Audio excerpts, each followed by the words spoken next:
pẹ́pẹ́yẹ ló níjó ìyànjú ládìyẹ ń gbà irọ́ ni pẹpẹ ń pa ajá ló lẹ́rù. Mo tún kó dé ní dédé àsìkò yìí ló ní kẹ̀ǹkẹ̀lúkẹ ajá àbalẹ̀ ni bí ẹmu kọ́lọ́kọ́. Mo kí yín Olúwatóbilọ́ba Fásùgbà ló kọ mi. Bẹ́ńbẹ́yẹ́kẹ́ lẹ̀ ń pè mí lónìí ẹ tún wò ó lóní bẹ́ńbẹ́yẹ́kẹ́. Apostle Adéníyì Daniel Ayọ̀lá mo kí yín ẹ kú dédé wòyí o. Ẹ káàsán, mo kí gbogbo èèyàn káàkiri gbogbo àgbáyé àtàrà fún wa. Àmì àṣẹ Èdùmàrè. Gẹ́gẹ́ bí onírìírí àgbàlagbà olóye àti ìránṣẹ́ Ọlọ́run, báwo lèèyàn ṣe ń ṣe àbójútó ìlàkọjá? Báwo lèèyàn ṣe ń bójútó ìlàkọjá? Pé nǹkan téèyàn ń là kọjá. Àwọn bíi crisis. How to manage crisis. Crisis management. Ṣé rí ó dìgbà tá a bá wo ká tó lè ṣe àbójútó ìlàkọjá, a ń láti wo bí wọ́n ṣe ń ṣe àbójútó nǹkan kọ̀ọ̀kan. Ká dẹ̀ wo content. Content ni pé ìpele tó jẹ́ àkórí tó fi ń ṣe nǹkan. Torí pé ìlàkọjá oríṣiríṣi ló wà láyé. Ẹlòmíì ìlàkọjá àìsàn ni.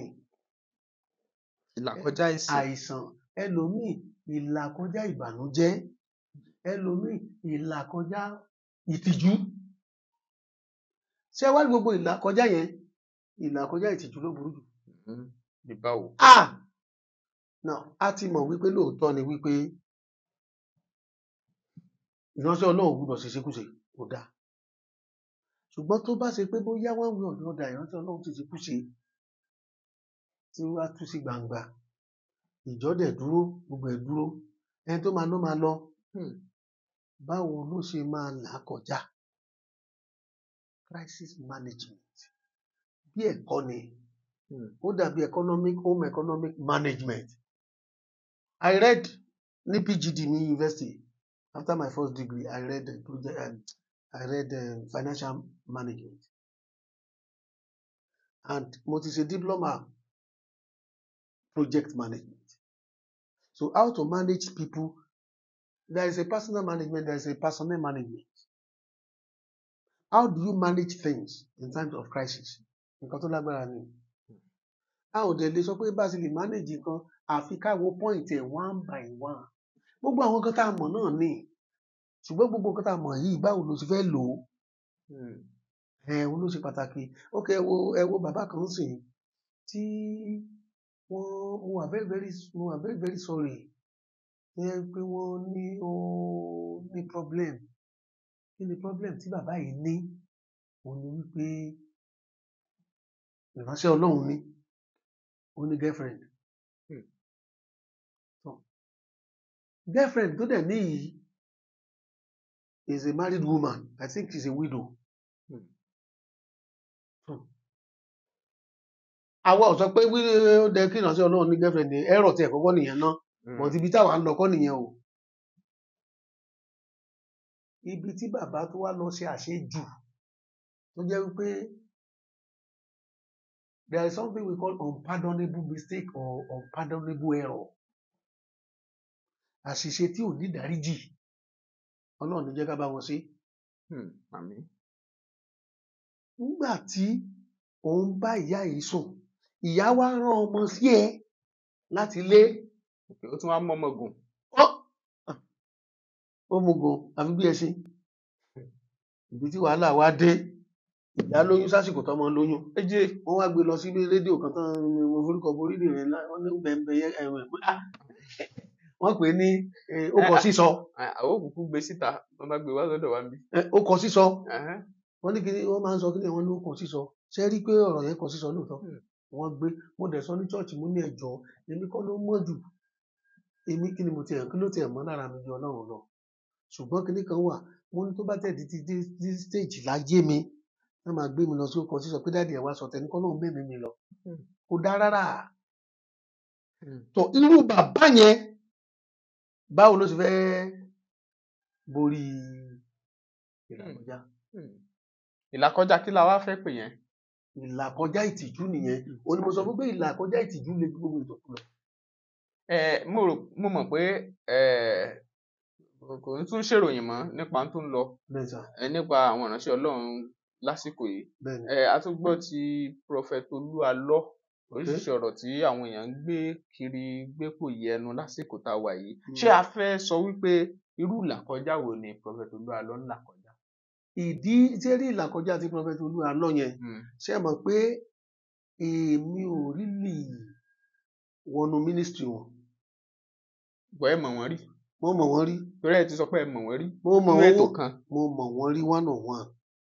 Ẹ mọ̀ Prophet Olúalọ́. Mo mọ̀ wọ́n one on one. Ṣùgbọ́n ìlàkọjá tiẹ̀, ìdí tí mi ò lè sọ pé ó ń là nǹkan kan kọjá àbí ò là nǹkan kan kọjá ni pé number one, èmi àti wọn ò wà deep nínú ọ̀rọ̀. Then number two ni pé ọ̀rọ̀ tọkọ-tìyàwó ni.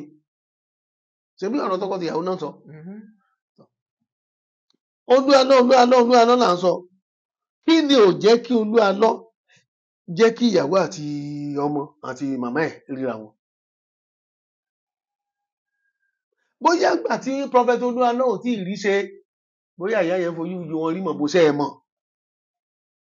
Ṣùgbọ́n lé Prophet Olúalọ́ ni ìyá ìyàwó gbé títí dàsìkò yìí. Gẹ́gẹ́ bí n tán sọ. Kí ló wá dé tí ò rí ọmọ ẹ̀? Kò sí Nàìjíríà náà. Ọmọ ni ò sí Nàìjíríà. Ọ̀rọ̀ yẹn wọ́. Kí ló wà nídìí ẹ̀? Òun ni ká wádìí. So irú ìlàkọjá wo la fẹ́ pè é? Ṣé ìlàkọjá fún Olúalọ́ àbí fún ìyá ọmọ? Fún Prophet Olúalọ́. Ìlàkọjá yẹn náà ni a lè pè ní ìlàkọjá ìpòrúurú ọkàn, torí òun ló mọ nǹkan tó ń là kọjá tí ò lè sọ síta. Ìyẹn dẹ̀ ló burú jù. Ìlàkọjá ìpòrúurú ọkàn òun ló ń là kọjá. Ọkàn ẹ̀ dàrú. Ìpòrúurú ọkàn, confusion, ìlàkọjá dàrúdàpọ̀ ọkàn, ìpòrúurú ọkàn òun nìyẹn. Torí pé kò lè sọ síta. Ayé náà expect kó sọ síta. Tí ò bá dẹ̀ sọ síta, ó jẹ̀bi àwọn èèyàn. Ní ìsìn wọ́n sọ̀rọ̀ lánàá nínú sáfíìsì wọn ní ṣọ́ọ̀ṣì. Gbogbo síta lórí Ṣé prophet gangan? Olúalọ́. Wọ́n sọ àwọn ọ̀rọ̀ kan, wọ́n ní ìyàwó àwọn fámìlì ìyàwó àwọn wọ́n dá sáwọn èèyàn gidi làwọn kinní kan pẹ̀lú ìyàwó àwọn pẹ̀lú àwọn fámìlì ìyàwó àwọn ẹ̀gbọ́n ìyàwó àwọn rédíò àdánimógo ló ti ń ṣiṣẹ́ kinní kan igbá kan àwo kan ìkòkò bàbá sásùn. Wọ́n ṣàlàyé àwọn ọ̀rọ̀ yẹn. Wọ́n láwọn ṣẹ̀ fẹ́ gbé àwọn kan lọ kóòtù báyìí. Wọ́n sì ti ní ẹnikẹ́ni kankan má jà fáwọn tẹ́lẹ̀ pé Ọlọ́run á jà fún ara ẹ̀, ṣùgbọ́n nísìnyí wọ́n ti ní téèyàn bá dákẹ́ tó bá yá àwọn nǹkan ìjà dákẹ́ kankan wà tọ́lọ́. Ní sùúrù sá, àwọn tó fẹ́ gbé lọ kóòtù yìí sí ara àwọn tó sọ pé àwọn ò rí ọmọ ni. Ìyẹn bí àwọn tó ń fọ́n rere ẹ̀ lórí ṣé rere lápè ọkẹ́ tán sàǹpolongo ẹ̀ àti àwọn wòlíì tí wọ́n sọ pé lóòótọ́ Ọlọ́run fi hàn wọ́n pé wọ́n lu ìyàwó wọn ni. Ṣé rí, èmi ò sọ pé Prophet Olúalọ́, torí tí wọ́n bá ti di level tó wà. As a matter of fact, ẹnu wọn gangan ni mo ti gbọ́ pé àwọn èèyàn pè ní alọ́, kìí ṣe alọ́, wọn ní alọ́ làwọn ń jẹ́, àwọn ò kì í jẹ́ alọ́. Alọ́. Kẹ́lẹ́ mọ̀ pé mo mọ̀ wọ́n dáadáa. Prophet Alọ́ ni, kìí ṣe Olúalọ́. Okay, Prophet Olúalọ́. Alọ́ ni. He himself said it in my office. Pé Prophet Olúalọ́ ni. Yes. Alọ́ ni wọ́n kì wọ́n ṣe alọ́. Alọ́. Prophet Olúalọ́. Àwọn kan pè wọ́n pé orúkọ ara wọn fún mi, wọ́n sọ pé Olúalọ́. Alọ́. Alọ́ rere. Yes. Kìí ṣe alọ́. Kìí ṣe alọ́. Èmi. So alọ́ ni wọ́n. Prophet Olúalọ́ ni wọ́n. So tọ́ bá tí Prophet Olúalọ́ bá sọ pé àwọn fẹ́ gbé wọn lọ sí court. Good. Ṣé ẹ mọ̀ pé àwọn náà ní evidence? Àwọn tó fẹ́ gbé lọ court. Màmá ìyàwó ló kégbe síta. Màmá ìyàwó ní pé. Ṣùgbọ́n ilé wọn ni màmá ìyàwó wà. Màmá ìyàwó sọ pé òun ò léèyàn, and you know that they are activists. Àwọn náà dẹ̀ ní, that's why I say pé àwọn tó irú ẹ̀yin broadcaster say, I trust somebody like you have your certificate and your license. Irú broadcaster yẹn, nǹkan tí Olúalọ́ tó lè fi mú àwọn broadcaster yẹn nìkan máa ní license. Tó bá ní license, it's part of their job. It's part of their job láti sọ wípé ìyá ló complain fáwọn. Àwọn dẹ̀ fẹ́ mọ ibi tí ọmọ ìyá wà, pé ìyá ló complain, wọ́n lè sọ náà. So tí Prophet Olúalọ́ bá ti gbé lọ́ọ̀yà, even kó jẹ́ the best lawyer, number one, wọ́n fẹ́ mọ̀ pé is he satisfied to say it? It's my job and that's what I do. Tí lọ́ọ̀yà tí wọ́n náà bá jáde, a máa rí pé wọ́n á parí ẹ̀ sí kóòtù, wọ́n á parí ẹ̀ síbẹ̀ náà ni. Yeah. Ẹ ti get nǹkan tí mo sọ. You see, most of the things that I do, ó wà backed up by law. Ṣé you understand? So bá sọ pé omi ẹ kọ́ọ̀sì tí mo ṣe láyé ni, èmi tí mo ń sọ̀rọ̀ gan mọ̀ bóyá lọ́ọ̀yà lèmi náà ni. So oníkálukú nǹkan tí ò bá wà backed up by law ó ṣòro ṣe. So àwọn táwọn láwọn fẹ́ gbé lọ kọ́ọ̀tù gangan, àwọn gan dúró. Àwọn náà máa dúró, mi ò mọ̀ wọ́n. Mi ò dẹ̀ support prophet. Prophet is a man of God, but at the same time, ká bá ṣe ká máa rò dáadáa. Man of God tó ní Ọlọ́run fi àwọn pé wọ́n lu ìyàwó wọn ni, ẹ̀rí wo ni wọ́n ó tẹ̀ ń dà nílé ẹjọ́? Man of God yẹn mi ò wá mọ̀ nípa yẹn o. Sọ pé mo sọ fún mi, mo ti mú àwọn very careful pé Ọlọ́run wí, mo máa ń wà very very careful because bàbá mi nínú Olúwa báyé táwọn èèyàn dẹ̀ bá mi jà lórí ọ̀rọ̀ ẹ̀, òun ló kọ́ mi wí pé má sọ pé Ọlọ́run wí tọ́lọ́run ò bá wí. Tọ́lọ́run bá wá wí téèyàn wá sọ pé Ọlọ́run wí ńkọ́, ṣùgbọ́n ṣe pé tọ́lọ́run bá wí nǹkan. Ọlọ́run wí nínú ọ̀rọ̀ rẹ̀. Ọlọ́run wí méjì ló wà. Ọlọ́run wí torí pé mo receive ẹ̀nú ẹ̀mí. Ọlọ́run òun náà ń pè ní that one is rema. But Ọlọ́run wí nínú ọ̀rọ̀ rẹ̀ is the logos, the written word. So Ọlọ́run wí nínú ọ̀rọ̀ rẹ̀ ó yàtọ̀ sí àmúkọ́ ní Ọlọ́run wí. Ọlọ́run tó wí fún ẹ̀yẹn kó wá jẹ́rìí ẹ̀mí tó ti wí ká ti rí. Ọlọ́run tó wí yẹn fi hàn wá níbi tó ti wí, fi hàn wá níbi tó ti wí. Ọlọ́run wí yẹn fi defend ara ẹ̀ tí kóòtù bá dé. But ibi tí gbogbo àwọn tó sọ̀rọ̀ against the prophet ń sìn, ibi tí law ti lè mú wọn jù ni pé ìyàwó yẹn, màmá ìyàwó ń complain fáwọn. Ṣé ti rí nì? Màmá ìyàwó complain fáwọn ló jẹ́ káwọn gbé dìde. Then what do you want to say? So tẹ bá sọ pé kẹ́ ẹ ṣèdájọ́ lọ́dọ̀ yín báyìí sìn, Prophet Olúwa ló jẹ̀bi. Eré yìí broadcaster wọ̀nyí ló bá. To me, tó bá yẹ pé on the normal basis tán gbọ́mọ pamọ́ fọlọ́mọ ni wọ́n jẹ̀bi. But kí ló wà nídìí ẹ̀? Is a prophet.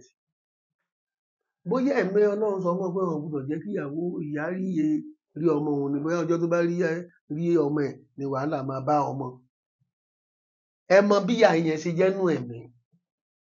Ẹ mọ nǹkan tí ẹ mọ bí prophet ṣe rí ìyá nínú ẹ̀mí. Ṣé tẹ́ ń sọ báyìí ni wípé ìyá máa ṣe ọmọ, ìyá máa pa ọmọ, ìyá máa han ọmọ léèmọ̀? Dáadáa. So irú ìyàwó Olúalọ pé wọ́n lè ní agbára burúkú àbí tí wọ́n fi lè ṣe ọmọ? Ó lè jẹ́ bẹ́ẹ̀ náà, mi ò sọ pé ó rí bẹ́ẹ̀ bọ́ tó lè jẹ́ bẹ́ẹ̀. Ó lè is a prophet, the husband is a prophet. Ó lè kan tó rí èèyàn kan lédè ṣe pé ó gbé ọmọ pamọ́ fún ìyá ẹ̀. Ó lè kan tó máa rí náà. So ṣé èèyàn ti lè conclude pé wọ́n gbé ọmọ pamọ́ fún ìyá ọmọ? Mi ò lè conclude torí pé nígbà tó ọmọ ò sí Nàìjíríà. Mi ò lè conclude torí pé mi ò sí ńbẹ̀. But ó lè jẹ́ pé ni mo sọ. Ó lè jẹ́ pé so àfi nǹkan táwọn tí mo rò pa lè ṣe táwọn activist yẹn lè ṣe ni wípé kán bẹ́ẹ̀ wọ́n lọ bá bàbá kí ló ṣẹlẹ̀. Lẹ́yìn ìgbà tán ti pariwo lórí social media. Ariwo lórí social media ò mí pé wọ́n lè pariwo lórí local media. Wọ́n lè bára wọn sọ wọ́n náà wọn kan dẹ̀ parí ẹ̀ síbẹ̀ wọ́n láwọn ti yanjú ẹ̀. Ṣé Kollington ò bú Ṣàláwà ni? Ìgbà tó ti yá sí òun tó sọ pé ìyàwó òun ni. As a matter of Kollington sọ of recent, ó ní ẹni tí Ṣàláwà bímọ fún tó ń fẹ́ presently, ó ní ó yá ìyàwó òun lò ní pé kì í ṣe òun ló níyàwó. So we have to be very very careful. Now nígbà tí Prophet Olúalọ ṣẹ̀ wá sọ̀rọ̀ ní àná báyìí tí wọ́n ṣẹ̀ gbọ́rọ̀ síta wípé báyìí kásá báyìí káwòdì, àwọn èèyàn wá ní tán tí ń fẹ́ kán tiẹ̀ sọ̀rọ̀ láti ẹjọ́ eré tán ṣẹ̀ṣẹ̀ wá ń sọ ń sìn. Ṣé bá ṣe yẹn ṣé a lè sọ pé mímọ̀ bí wọ́n ṣe ń ṣàkóso ìlàkọjá nìyẹn? Bọ́n ṣe yẹn òun kọ́ lèèyàn fi ń ṣàkóso ìlàkọjá tó bá jẹ́ tìyẹn. Pé ká ní wọ́n fẹ́ ṣàkóso ìlàkọjá wọn ó ti sọ̀rọ̀ tipẹ́ àbí? Kò tiẹ̀ ní ìdí kan sọ̀rọ̀ ní ìdí kan gbé irú ìlàkọjá ò la pé a fẹ́ jà. Ní sùúrù ìbéèrè mi rèé ìlàkọjá Okay. mímọ àbójútó ìlàkọjá àbí. Bẹ́ẹ̀ni. Now mo ní Prophet Olúwa ló sọ̀rọ̀ láti ìjọ́ yìí Okay. nípa ọ̀rọ̀ ìyàwó wọn àti ọmọ wọn àti family àti anything Okay. ṣùgbọ́n ní ìsìn wọ́n sọ ọ̀rọ̀ yẹn báyìí lánàá Okay. ní sáfíìsì Sunday tí wọ́n ṣe wọ́n wá ń sọ níbẹ̀ wọ́n á sọ díẹ̀ nínú àwọn ọ̀rọ̀ Ṣé náà ọ̀rọ̀ ṣé bá ṣe wá sọ yẹn Okay. ṣé a fẹ́ sọ wípé wọ́n mọ bí wọ́n ṣe ń ṣàbójútó ìlàkọjá ló jẹ́ kí wọ́n sọ̀rọ̀ nírú àná yẹn ni tí mo fi sọ̀rọ̀ láti ìjọ́ yìí. Ọ̀nà tí view wọn tó lè fi ṣe àbójútó ìlàkọjá àbójútó ìlàkọjá òun náà gbà yẹn ṣùgbọ́n kò yanrantí tó because ṣé mo fẹ́ bèrè question kan lọ́wọ́ yín o bóyá ilẹ̀ wo kìnìyàn ìgbà tó sọ ṣé ó sọ pé òkè o ẹ̀yin èèyàn màá gbé yín lọ court. wọ́n sọ. Màá gbé yín lọ court torí pé ẹ dá sí ọ̀rọ̀ family mi. Ṣé àwọn tó sọ pé àwọn tó sọ pé wọ́n lo ìyàwó ni wọ́n lo gbá ni wọ́n láwọn tó sọ. Ṣé wọ́n ìgbà tó sọ jáde yẹn ṣé wọ́n sọ pé ìyàwó mi rèé o tí gbogbo ayé rí sí o ṣé wọ́n sọ. Wọn àti ìfìyàwó hàn. Wọn àti ní right. Wọn àti ní. Wọn àti ní right àti ti àwọn èèyàn mọ́lẹ́ àbí tó ń fẹ́. Wọ́n lè rí. Wọ́n láwọn fẹ́ tí ìyàn máa jẹ́. Ẹgbẹ́ máa gbé nígbà. Ẹjọ́ ni ó yanjú ẹ̀. Ẹtí ilé ẹjọ́ bá yanjú ẹ̀ kì í there is no tendency báwọn máa win ẹjọ́. Yeah. Mi ò sọ pé there is no tendency nínú ọmọ ní tó mi ò sọ pé wọn ò lè win ni o. Wọ́n mọ̀ ní tó gun ẹni bá dáre lójú wọn lèèyàn fi gbárí ni. Ṣé àmọ̀ òwe mi ò dá mọ́. Ṣé bórí ara ẹ̀ ló fi gbá? Ṣé orí ìtẹ̀yìn ló fi gbá? Ṣé bórí ara ẹ̀ ló fi gbá? Ṣé orí ìtẹ̀yìn ló fi gbá? So ní má gbọ́ àwọn àlàyé ọ̀rọ̀ yín báyìí sìn tẹ̀ ń sọ lápá kan ni pé Prophet Olúwa ló jẹ̀bi. Lọ́dọ̀ tèmi wọn àjàre mi ò lè sọ pé wọ́n jẹ̀bi. Ọ̀dà ẹ̀yà ẹ tẹ̀síwájú àwọn ẹ̀kọ́ wo wá ló yẹ ká kọ́ nípa béèyàn ṣe ń mójútó ìlàkọjá. Tó bá mójútó ìlàkọjá mo ti rí ibi tí èèyàn wà ṣé mo ṣàlàyé problem tẹnìkan ní kẹtó divert mi sọ́dọ̀ Prophet Olúwa lọ lórí ọ̀rẹ́ tó fún ọmọ àti ìtìjú ni báwo ló ṣe fẹ́ là kọjá. Ok ọjọ́ kan wà tí a fẹ́ ṣègbéyàwó kan ní wọ́n pè bẹ́ẹ̀ ní Amílẹ̀gbẹ̀ nílọrin Ekwa Church àbábẹ̀rẹ̀ sí retí ìyàwó no ìyàwó ti wà ráńdà bẹ̀rẹ̀ sí retí ọkọ sá lọ. Story yẹn ó kún jù bẹ́ẹ̀ lọ ṣùgbọ́n ó jẹ́ story tó fẹ́ fara mọ́ family mi sọ mi ní tú àṣírí ibẹ̀ yẹn jáde. Ọkọ sá lọ wọ́n dẹ̀ ti pe oléré pé gbogbo ẹ̀ pé ní priest wà ń bẹ̀ wọ́n ní kán lo àbúrò kó represent priest Ekwa Church sọ pé àwọn ò lè ṣerú ẹ̀. Bí ìgbéyàwó ṣe túká nìyẹn na ọkọ kọ́ ló ní problem màmá ọkọ gangan òun àti ọkọ ò ríra wọn for a very long time ẹlòmíì ló tọ́jú ọkọ tó wọ́n sọ pé nígbà tí màmá bímọ ó fi ọmọ yẹn lẹ̀ síbẹ̀ ìgbà tí wọ́n wá ríyàwó wọn ló ríyàwó fọmọ fẹ́ fi fa ọmọ padà ọmọ wa lòun gbọ́ ọmọ wa sáré lójú ọwọ́ rẹ̀. I'm telling you the truth this thing they are like my family member ọ̀rọ̀ yẹn di wàhálà ó dùn wá ganjọ́ yẹn. Màmá ọkọ gangan àtìyàwó tán fẹ́ ṣé báwo ló ṣe máa la crisis kọjá.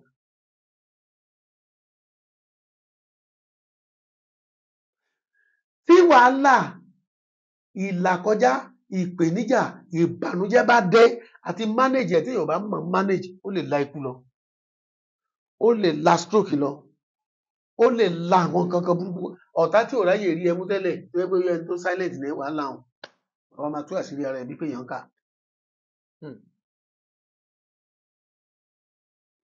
Ọmọ kan wá sọ́dọ̀ mi gbà kan mo fún ní prayer point kan gbà tí I've written over 2000 prayer point. Mo ti ń kọ́ a máa ṣe program kan tó ń pè ní my life must be meaningful ayé mi gbọ́dọ̀ ní ìtumọ̀ ẹnìkan ló introduce ọmọ yẹn wá kọ́pà àná ọmọ yẹn wọ́n ṣiṣẹ́ ní UBA. You see I have degree. Degree has nothing to do with decree. Decree is not degree. Because decree ni wàá fi pàṣẹ. Degree kan wà ní. O lè ní degree tó o bá láṣẹ lọ́wọ́ degree ẹ̀ wọ́n á gbé certificate fake rẹ lọ́wọ́. Original dẹ̀ wà nù ìjọ. wọ́n pa ejò kan jọ́ kan wọ́n la ikùn ejò báyìí certificate ẹnìkan dẹ̀ wà nù ẹ̀ ó dẹ̀ rò pé original ló wà nù ilé.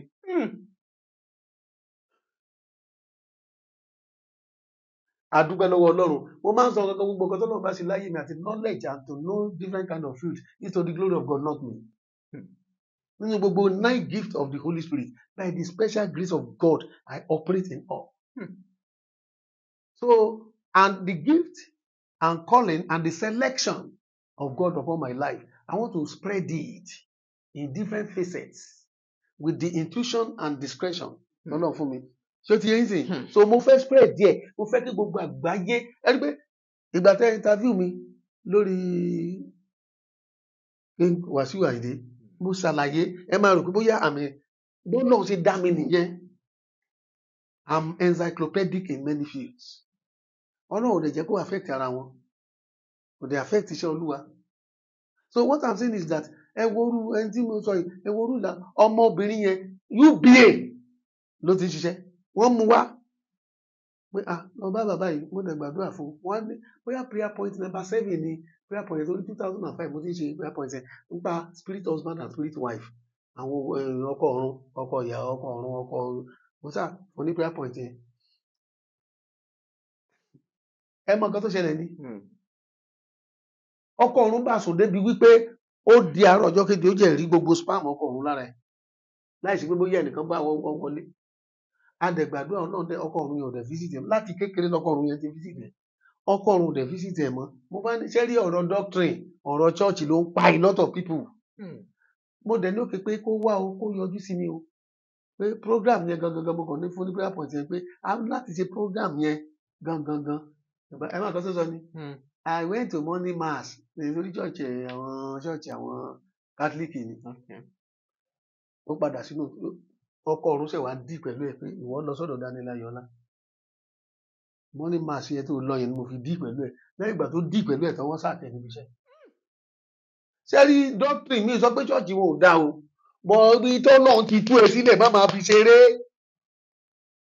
Pásítọ̀ mi wọ́n ti jìyà lórí ọmọ ìjọ mi débi wípé bóyá ìjọ wọn wọ̀n ju bí 20 lọ àwa lọ sí church kan tó popular tí gbogbo ẹni àwa ni I want to testify to the glory of God. I want to thank God for the life of our father here. Life of our father tí ò rántí ẹ. Òun ló ń fa problem fún ọ̀pọ̀lọpọ̀. Kò tún wá padà sí ẹsẹ̀ àárọ̀ ẹ̀. Wọ́n ń gbé àrífẹ́lẹ́ bí ẹ̀bí fàlàrí. Ẹ ṣe ibi tí mo ń bọ̀rọ̀ bọ̀. Ṣé ǹdẹ̀ sọ báyìí tí máa gbọ́rọ̀ yíyé o ní pé wòlíì tí bóyá Ọlọ́run lò fún èèyàn gangan ọ̀dọ̀ ẹni kéèyàn ti lọ máa ṣe ìdúpẹ́. Ó yẹ kéèyàn máa ṣe. Lọ́dọ̀ ẹ̀ ṣé òun lèèyàn fẹ́ fi ògo fún ni Ọlọ́run. So ibi tí ó lọ tí ò ti rí ànúgbà ṣé ibẹ̀ ló fẹ́ lọ fògo fún. Wọ́n bẹ̀rẹ̀ lọ́wọ́ yín. No, ó depend lórí intention. Intention ò sí ń bẹ̀ ńgbà tó ní problem. Ẹ má fọ mi lórí jàre. Intention ò sí bẹ̀ ńgbà tó ní problem o. Intention wà ń bẹ̀ ńgbà tí ó ní problem mọ́. Ọlọ́run lèèyàn fògo fún ṣùgbọ́n ibì kan lọ́lọ́run ti ràn. Ẹ gbọ́ ni nínú 1 Samuel chapter 9 wọ́n ní Saul lọ́kọ́kọ́ fi jọba alákọ̀ọ́kọ́. His father's name was Kish, a man of power. Wọ́n ní báyìí gbé bàbá ẹ̀. Wọ́n ní kí ni bàbá ẹ̀ sọnù kẹ́tẹ́kẹ́tẹ́ bàbá ẹ̀. Ẹni tó wá tẹ̀lé Sọ́ọ̀lù gbà yẹn tó jẹ́ ọmọọṣẹ́ fún wọ́n ti pé a ti wá kẹ́tẹ́kẹ́tẹ́ ìkiri wòlíì kan wà ní Rámà jẹ́ ká bàbá yẹn lọ wọ́n ń pe bàbá yẹn ní Samuel. Ẹgbọ́n kan tí kíní wá sọ ni Sọ́ọ̀lù wa ní bọ́tọ́ ó tọ́ ni ṣùgbọ́n àgbọ̀dọ̀ lọ sọ́dọ̀ wòlíì pẹ̀lú ọwọ́ lásán. Ẹ̀yìn ìgbà yẹn ni wòlíì yẹn wá ṣàlàyé pé báyìí ni ṣùgbọ́n ó mú nǹkan ọrẹ dání lọ fún lẹ́yìn ìgbà tó mú ọrẹ dání títí Sọ́ọ̀lù tó fi di pé Sọ́ọ̀lù dìbàjẹ́ kò ní wòlíì mi ju Samuel lọ títí ọjọ́ ayé. Ìdí ìgbà tí Sọ́ọ̀lù lọ sọ́dọ̀ àwọn abókù sọ̀rọ̀ bàbá yìí tó ti kú tipẹ́ ló tún ní kán bá òun pè jáde. Ǹtẹ́ sọ ni pé wòlíì ẹ̀ ló tún ní kán tún bá òun pè jáde. Ǹtẹ́ sọ ni pé kéèyàn stick mọ́ wòlíì kan ṣoṣo. No o lè máa o lè lọ́ọ̀fù bí tojúbọ bí. Kì í ṣe ti tojúbọ o lè reference wòlíì mi o lè tó bá ti bọ̀ èyí tó ṣe pàtàkì ni kó jẹ́ lóòótọ́ o lè súnmọ́ wòlíì mi lè sọ pé torí pé mo jẹ́ wòlíì àwọn kan sìn pé wá against pé ó lè súnmọ́ ọjọ́ mi ò lè rí dáàdì ẹ̀jọ̀ pé ó yẹ ẹ̀jọ̀ ń gbé àdúgbò láti ìjọba manage ìní and it's not your prophet. O bu ọlá fún ìránṣẹ́ Ọlọ́run ni ó tán àmọ́ pé omi ìpè bóyá òun ni wòlíì ẹ o mo tó bu ọlá fún kò sí nǹkan tó bá dé ń bẹ. Ẹni tí ebi pa gan fún lówó ká má tí ì sọ wòlíì ìránṣẹ́ Ọlọ́run náà. Mo rí pé ti gẹ́ẹ̀tì kan tí mo sọ there is nothing wrong láti bu ọlá fún ìránṣẹ́ Ọlọ́run tí ì ṣe wòlíì tiẹ̀. Ó dà ẹ jẹ́ ká kádì ọ̀rọ̀ yín ká tó máa lọ. Ṣé ó sì ní àwọn àmọ̀ràn tẹ́lẹ̀ fáwọn èèyàn? Tí kíní bá dé tí pòrúurú ọkàn yẹn bá dé tá a pè ní kí la pé bá ṣe ń borí àlàkọjá àbí ìlàkọjá bẹ́ẹ̀ ni ìlàkọjá bá ṣe ń mójútó ìlàkọjá bá ṣe ń mójútó sadness. Number one láyé ìbẹ̀rẹ̀ ní àdúrà. Ṣé tọlọ́gànjọ́ òru àbí gbàkígbà? Ìgbàkígbà kó gbàdúrà. Ọ̀rẹ́ lèmi ní àdúrà òru gangan lọ́lọ́run máa ń tẹ́wọ́ gbà. Àdúrà òru kọ́ ìbàjẹ́ àárọ̀ ìbàjẹ́ ọ̀sán ìbàjẹ́ alẹ́ gbàdúrà dáadáa ìbàjẹ́ tọ́lẹ́tì ìbàjẹ́ nínú mọ́tò gbàdúrà. Òun ni number one thing tí wọ́n fi manage crisis. Number two is wisdom. Ọgbọ́n. Nínú kíní ó sọ pé nínú Proverbs chapter 4 verse 7 ó ní wisdom is the principal thing, therefore get wisdom with all thy getting get understanding. Ọgbọ́n ni kókó, principal mi pé kókó ọ̀gá. Ó ní gbogbo nǹkan tó bá ní ọgbọ́n kò dẹ̀ ní òye. For example nígbà tó bá ní crisis ọgbọ́n kọ́ nígbà tó rò pé ẹni tó ń ba tiẹ̀ jẹ́ ẹni tí èèyàn bá rí náà lẹ́nu kejì ẹni òtún wà lọ́ ń sọ̀rọ̀ ẹ fún crisis yà tó pọ̀ jù. Tó fọgbọ́n ṣe má jẹ́ kí crisis yẹn má jẹ́ kó wọ orí ẹ̀ débi wípé o ò fọgbọ́n darí ayé ẹ. Nínú ìwé Jákọ́bù orí kìíní ẹsẹ̀ 5 ó sọ pé ẹni tí ò bá ní ọgbọ́n tó kó bèrè lọ́wọ́ ọgbọ́n tó ń fún ni. Ó pọ̀ lọ́dọ̀ Ọlọ́run ó pè lọ́wọ́ Ọlọ́run tó ń fún ni ọgbọ́n pọ̀ lọ́dọ̀ Ọlọ́run. Then number 2 and number 3 ni àṣàrò. Àṣàrò ọ̀pọ̀lọpọ̀ mọ̀ pé àṣàrò yàtọ̀ sí ìrònú. Àṣàrò ni pé meditate. Àṣàrò ni pé ó kó gbogbo nǹkan jọ. Bóyá lórí ìwé tó ti kà ní bóyá ó wá bẹ̀rẹ̀ sí ní rò lọ́kọ̀ọ̀kan pé ṣé ó rí bẹ́ẹ̀ lóòótọ́ tó rí bẹ́ẹ̀ ó máa ń fún yàn ní health. But ìrònú ó máa ń mú sadness wá. So ọpọlọ ni méjèèjì ṣùgbọ́n àṣàrò yàtọ̀ sí ìrònú. Ẹ tún wá wo ìrònú tún pín sí méjì, positive thinking and negative thinking. But positive thinking ó ní pé ìrònú rere ò tún wá dáa tó àṣàrò tó jẹ́ àṣàrò nǹkan rere ló kójọ tó ń rò ó. Èmi ò tiẹ̀ kí n máa ronú. Mi ò ní ronú. Ọ̀gá wa orí mo máa ń rò. Ní ronú lẹ ní gbogbo lẹgbẹ́ gbogbo ọgbọ́n tẹ fi tó yẹ pé ìbéèrè tẹ ń béèrè lọ́wọ́ wa ń gbà mí táwọn agbóhùn bá sọ̀rọ̀ ẹ máa gbé wa pọ̀ ní tírélà. Ní ronú náà ni. Mo ti ní àwọn ìbéèrè tẹ béèrè lọ́wọ́ mi bí tó táwọn èèyàn sọ mí dọ̀tá àwọn tó sọ mí dọ̀tá ara wọn náà dẹ̀ tó túmọ̀ pé kí n bá bínú báwọn ò mọ̀ pé ọgbọ́n báyìí wà lórí. Mo ní no problem tí mo kàn ní ni wípé I can't do without saying the truth. That's the problem. Ayé ò dẹ̀ láìkí òótọ́ ṣùgbọ́n a dúpẹ́ lọ́wọ́ Ọlọ́run ọ̀pọ̀lọpọ̀ ó dẹ̀ tún yé wọn. Ṣé number 3 ní meditation àbí tí mo sọ ẹ bá wo Psalm 104 verse 34 ó ní my meditation shall be sweet unto him, I will be glad in the Lord. So ìyẹn túmọ̀ sí pé ó ní ó ní àṣàrò mi yóò dùn sí èmi ò sì ní ìdùnnú nínú Olúwa. So Ọlọ́run máa ń jẹ́ kí inú ẹni tó ń ṣe àṣàrò nínú ọ̀rọ̀ ẹ̀ dùn. So tí ìrònú bá dé tí ìpèníjà bá dé ọ̀nà tá a fi ń borí ẹ̀ ọ̀nà nípa àṣàrò. Ó ní ọdún tó ń ṣe àṣàrò nínú ìwé Psalm 1 ní ọ̀sán àti ní òru ní ó dàbí igi tí a pè sí etí ìkọlù tí ń so èso rẹ̀ jáde ní àsìkò rẹ̀ ó ní gbogbo ewé rẹ̀ kì yóò sì rẹ̀ gbogbo tó bá dáwọ́ lé yóò máa bọ́ sí déédéé. Àṣàrò ṣe pàtàkì. Number 3 be bold. Má jẹ́ ká yé rí problem olóyún ẹ máa bold. Lọ learn how to be bold. I wrote a book one time àdẹ̀tí ìgbéwò yẹn jáde. Lágbára Ọlọ́run lórí platform you will see my books. Tó bá yá. I wrote that book how to make fear fear you. Bó ṣe lè jẹ́ ẹ̀rù bó ṣe lè ṣe tí ẹ̀rù máa bá ẹ̀rù gan. Bó ṣe lè ó máa bẹ̀rù ẹ. Bẹ̀rù. Bó ṣe lè mú ìbẹ̀rù ẹ. Bẹ̀rù ẹ. Ìbẹ̀rù gan á bẹ̀rù ìwọ gan fúnra ẹ̀. How to make fear fear you. A máa bẹ̀m̀bẹ̀. And I gave them the list of the ingredients of faith. So one of the greatest ingredients of faith is boldness. Ìgbà tí a fi sọ̀rọ̀ lẹ́ẹ̀kan pé mọ̀ pé mo bold is to the glory of God. Ayé ti fi tó o bá ti jìyà débi kan wọ́n ti dẹ́rù bà mí láyé, wọ́n ti fìyà jẹ mí jìnnà láyé, ló jẹ́ kí n wá di ọ̀kanràn, ló jẹ́ kí n bold. Àṣé mi mọ̀ gbogbo àwọn tó ń fìyà jẹ mí yẹn tó ń oppress mi, mi mọ̀ pé wọ́n train mi fún iṣẹ́ Olúwa ni. I'm not afraid of anything except my God. I can respect people, but I'm not afraid. I'm not afraid. Afraid of what? Tí fí àbádé bó fẹ́ bó kọ̀, ó fẹ́ pa iná ni. Èwo ni fear, èwo ni ìwọ náà ti kú sọ fún pé kó tẹ̀ tó pa mí gan, mo ti dẹ́rù bà ẹ́. What you are afraid of, if you can go into in depth of it, he too is afraid of you. Nǹkan tó ń bẹ̀rù gangan, tó bá lọ wo inú òun gan fúnra ẹ̀, ó ń bẹ̀rù ẹ̀. Ní nǹkan tó ń bẹ̀rù. So boldness, nígbà tí wàhálà bá dé, tí ìpòrú ọkàn dé, tí lásìgbò dé, tí ìpèníjà dé, ó ní the boldness. Boldness ni ò ní jẹ́ ká yé rí ìdí ojú ẹ̀. Proverbs 21 verse 1 and 2, only the righteous is as bold as a lion, but wicked flee when no man pursueth. Olódodo láyà bí kìnìún, ṣùgbọ́n ẹlẹ́ṣẹ̀ ń sá nígbà tẹ́nìkan ò lè. Then tí wàhálà bá dé, tí ìṣòro bá dé, tí ìrònú bá dé, òun láti ní àwọn tó ń pè ní prayer partner àbí intercessor, àwọn tó ń jí rẹ̀ bẹ̀ àdúrà fún yàn bí wòlíì. Ó nílò ẹ̀. Problem kan dé bá mi of recent, mo wá pe bàbá tajọ́ ń gbàdúrà. Mo ní bàbá, mo ní mo wà lórí culvert kan ní Ìlọrin. Kí ló dé? Mo ní apostle, kí ló dé? Mo ní orí culvert kan láti yà sílé àbúrò mi. Mo ní ọ̀pọ̀lọpọ̀ tó ti ń kọjá àwọn àti ẹ̀mọ́ lóyún àti mo jẹ́ nǹkan láàjọ. Mo ní kí ló dé? Ìṣòro, mo ní I cannot pray for myself, I pray for you. Ó dẹ̀ pray fún mi, problem yẹn dẹ̀ lọ. Ó dẹ̀ lọ because there is a time you cannot pray for yourself. Tí ìṣòro bá dé, bó ti kó jẹ́ gbogbo ẹ̀ ló mọ̀ pé you know me, I'm a praying man. Gbogbo tí mi bá dé, o nílò ẹnìkan tó jẹ́ pé ẹjọ́ ti pray àpapọ̀, máa pray fún ẹ. So that's another point. Another point ni pé confidence. Ṣé pé boldness ni ìgboyà, confidence ni ìdánilójú. Ó dá mi lójú pé màá la ogun ìkọjá ó ti lọ náà ni. Ó dá mi lójú.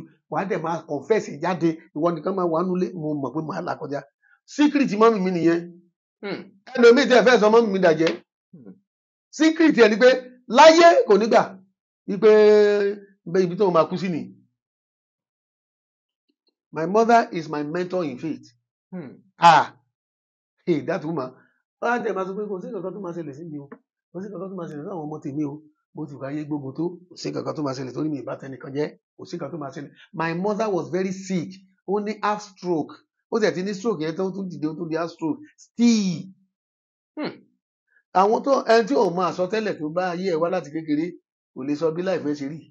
Ó ní àsọtẹ́lẹ̀ tó bá ìyá mi wá sáyé, ìyá tó bí mi. Ṣùgbọ́n kì í yẹn òun ṣe lórí social media, kò dẹ̀ ń ṣe lórí anybody. Yífi gan àwọn tájọ ọjọ́ mọ̀ ìyá gan mọ̀. Àsọtẹ́lẹ̀ kan tó bí oníkan tó sọ ń pa ẹ̀. So bá ti mọ̀ pé ẹni bẹ́ẹ̀ bó lọ́ta àwọn ọ̀tá ìkan máa ní problem ni because wọn à mọ nǹkan tó bá wáyé. Ẹni tó mọ nǹkan tó bá wáyé tó ló fẹ́ ba yé ẹ̀jẹ̀, òun tẹ̀ra ẹ̀jẹ̀. I'm telling you the truth. Ẹni lẹ́ni tó yẹ kó gbàdúrà fún ẹ, òun dìtẹ̀ ẹ̀, wàá ní problem. Ẹni tó yẹ kó gbàdúrà fún ẹ, òun tó ń dìtẹ̀ ẹ̀, wàá ní problem. So nípa ti ọ̀nà ti ẹ̀mí nìyẹn, ṣùgbọ́n nípa ti ọ̀nà ẹ̀mí yẹn ni pé mo ń ka Bible verses. Nípa ti ọ̀nà, but nípa ti ara jẹ́ kíka ọ̀nà 5 fún yín. Number 1, you have to focus on yourself. Tẹjúmọ́ ara ẹ. Ṣé bí wọ́n lo ní problem? Tẹjúmọ́ ara ẹ, má tẹjúmọ́ ẹlòmíì. Tẹjúmọ́ ara ẹ. Báwo ló ṣe ń tẹjúmọ́ ara ẹ? Bó ṣàbójútó health ẹ, àlàáfíà ẹ. Irú èmi báyìí, mo sì sọ pé mi ò láṣìírí ọjọ́ tí mo ti ń jẹ ewúro lásán. Ní malaria ò ti bá mi mọ́. Gbogbo ẹ̀kọ́ ni Bible. Mi ìlògùn. Ìgbà tí mọ́mì mi sick, mọ́mì dẹ̀ ni ó slender. Àwọn gan ló rán mi létí of recent, wọ́n ní aṣẹ́ mi ìrántí pé mi máa ń bí di faith àwọn mọ́mì mi rántí. Wọ́n ní láti 1994. Wọ́n sọ pé mo sáré oògùn mọ́mì mi tó máa ń rà. Ìwọ ẹni tó slender tó pé gbogbo oògùn ẹ̀gán fẹ́ ju òun gan lọ. Wọ́n ní màmá, oògùn tẹ́ ń lò gan ju ara yín lọ. Wọ́n ní ẹ má lo oògùn mọ́. Wọ́n ní ẹ fi ilẹ̀ tẹ́ bá kú ẹ lè kú. Ṣé òun lè kú? Mo lè kú. Mọ́mì dẹ̀ ní faith. Ara secret mọ́mì ni. Mo lè kú mà.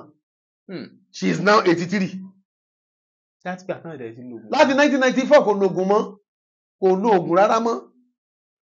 kò lo oògùn rárá mọ́ láti 1985. lẹ́yìn kan jẹ ewúro.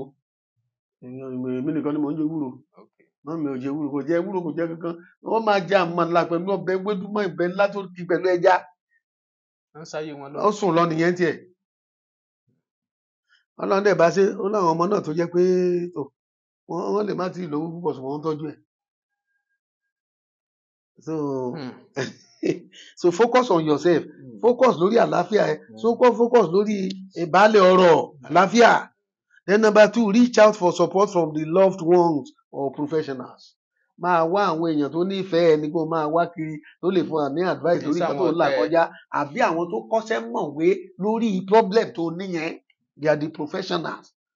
Àwọn ní kó máa wá kiri kì í ṣe kó máa rìn kiri nígbà tí wàhálà bá dé. Nígbà tí wàhálà bá dé. Number 3, exercise. Bible sọ pé eré ìdárayá. Bible gan sọ ní bodily exercise is profited a little. Ó dára fún ara. mo jẹ àǹfààní ẹ̀ lẹ́nu ọjọ́ mẹ́ta yìí. Ṣe ẹ máa wò gbàmí tí ìrònú bá dé tẹ bá lè ṣe exercise dáadáa tẹ bá lè jog tẹ ṣe exercise dáadáa ẹ wo I'm very sorry to say this one is for husband and wife. Ìrònú bá dé ọkọ àti ìyàwó tí ò bá máa ní sex wọ́n ní problem. Tí ìrònú bá dé if you have sex you be okay because blood aráyè flow.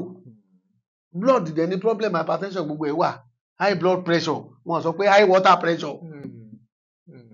So this one is the physical things. Spiritual ni mo kà lẹ́ẹ̀kan yẹn. Then the last thing, creative activities. Àwọn kan míì wà tó lè múnú ẹ̀dùn tó máa ń ṣe irú èmi báyìí. Mo mọ I'm a fine artist. Fine art mo kọ́kọ́ fẹ́ rí ìdílé mo dẹ̀ ní course tí mo wá fail. Ní secondary school ní òjẹ́ pé mo lè ya àwòrán mo lè ya àṣùwà mo lè ya landscape. Àbí wọn fún yín ló fà? Mi ò pàṣẹ. Mi ò gbọdọ̀ parọ́. Mi ò pàṣẹ. Àbùtọ́ àwọn kan máa sọ pé wọn fáwọn. Mi ò ṣe pé wọn fún wọn ò pàṣẹ ni. Mi ò pàṣẹ ni. Ibi graphics nǹkan ni mo ti ní problem. Ibi ká letterings mo ti ní problem. Mi gan dẹ̀ mọ̀ bá a ṣe parí mo ti mọ̀ pé mo ní problem. Ó yẹ tẹ̀síwájú. So the last one tí mo máa sọ ni pé hear messages. Tó bá ṣe pé àwọn message motivational messages, spiritual messages, spiritual songs máa gbọ́. Tí wọ́n gbọ́dọ̀ dẹ̀ máa kọrin. Ẹni tó bá tẹ ẹ máa wo láìpẹ́ àwọn tó bá ń kọrin dáadáa àtàwọn tó máa ń gbàdúrà wọn kàn ní problem. That's my advice to you.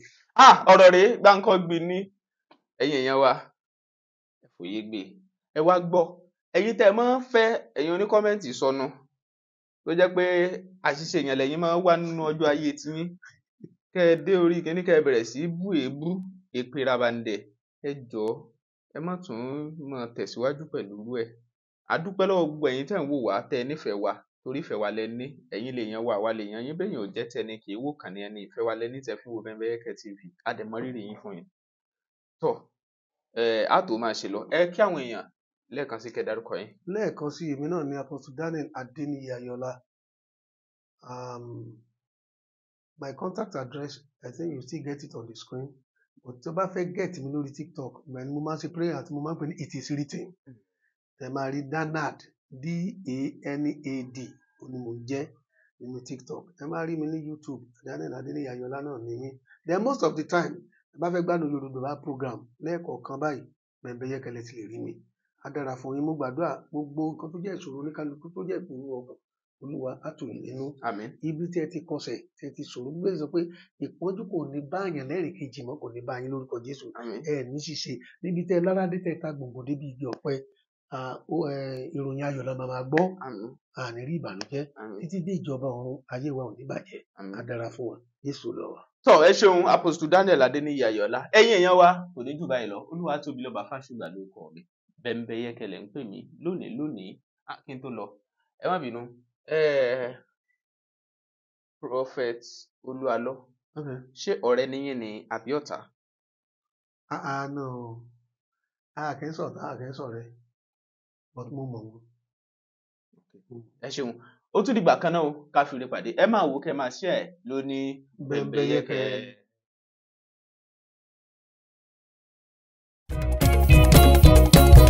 Isnad Homes and Properties real estate tó fà kọyọ wọ́n talẹ̀ ralé lóríṣiríṣi Isnad Limited you are too much o. Ẹni bá mọ̀nà ló yẹ ká tẹ̀lé kó lè fi wá mọ̀nà Isnad lónìí industrial land ó ń bẹ níbí bẹ́ẹ̀ fẹ́ ṣe commercial farming ẹ má bọ̀ wá. àní bẹ́ẹ̀ fẹ́ ralẹ̀ láti ṣe real estate àbò fẹ́ nímọ̀ nípa bó ti ṣe ìrọ̀rùn ló bá dé nílé iṣẹ́ tiwa Isnad Homes and Properties ó táwọn yọ ẹjọ́ ilẹ̀ fún ilé gbígbé ń bẹ lọ́pọ̀ yanturu bẹ́ẹ̀ bá wà dòwò pọ̀ pẹ̀lú ìfọkànbalẹ̀ ní torí agbóhùnjẹjọba àtúnjọ lóòótọ́ torí náà let's build future through real estate. jẹ́ngbọ́ Isnad Homes and Properties real estate tó fà kọyọ wọ́n talẹ̀ ralẹ̀ lóríṣiríṣi tó jójúlówó Isnad Limited you are too much o. ẹ̀yin èèyàn mi nílé lóko àti ní gbogbo ibikíbi tí ẹ bá ti ń gbọ́ mi tó bá jẹ́ àárọ̀ lẹ́wà ẹ káàárọ̀ tó bá jọ̀sán lẹ́wà ẹ káàsán tó bá dẹ̀ jáṣálẹ́ lẹ́wà ẹ káalẹ́. Mo mú ìròyìn ayọ̀ kan wá fún yín ni o nípa Bembeyeke TV. ẹ jọ̀ọ́ torí Ọlọ́run ẹ máa bá mi wò ó. ẹ wo ó ní lèmi náà máa ń wò ó ṣẹ́rí tí n bá ti ń wò mo máa ń gbàgbé ìrònú mo tiẹ̀ máa ń gbàgbé pé bóyá mo jókòó ni tàbí á mo sùn tàbí á mo dúró. tẹ́yin náà bá ti ń wò ẹ máa rí ọgbọ́n kan tàbí méjì kan níbẹ̀ ẹ máa ṣe kíni ẹ máa tẹ̀ sójú ẹ̀ kẹ̀dẹ̀ máa wò ó. God bless you. Bembeyeke TV.